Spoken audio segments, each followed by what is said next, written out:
بسم اللہ الرحمن الرحیم۔ رابعہ انم نارووال سے پوچھ رہی ہیں کہ میرے شوہر اکثر مجھ سے ناراض رہتے ہیں، بات بات پہ غصہ کرتے ہیں۔ پہلے بہت محبت سے رہتے تھے، لیکن اب پتہ نہیں انہیں کیا ہو گیا ہے کہ شادی کے 10 سال بعد ان کی یہ حالت ہو گئی ہے۔ کوئی وظیفہ ارشاد فرما دے۔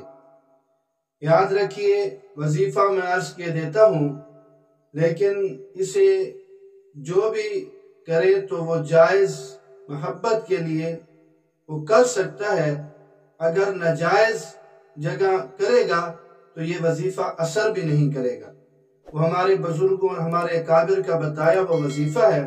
حکیم الامت مولانا اشرف علی تھانوی رحمۃ اللہ علیہ نے اعمال قرآنی میں اور بہشتی زیور میں اس کو درج فرمایا ہے۔ طریقہ کار یہ ہے اور وظیفہ کہ نماز عشاء کے بعد 11 دانے سیاہ مرچ کے لیں اور 11 مرتبہ درود پاک پڑھیں، پھر درمیان میں 11 بار یا لطیفو یا ودودو پڑھیں، اور پھر اس کے بعد 11 بار درود پاک پڑھیں، اور پڑھتے پڑھتے شوہر کے مہربان ہونے کا، رحم دل ہونے کا خیال اور تصور کریں۔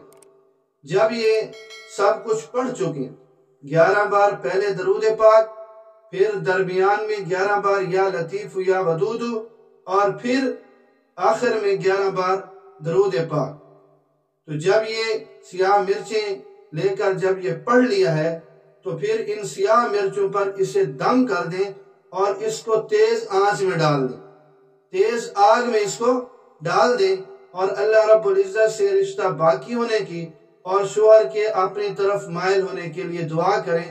انشاءاللہ دعا قبول ہوگی اور رشتہ برقرار رہے گا۔ یہ عمل 40 روز تک کریں۔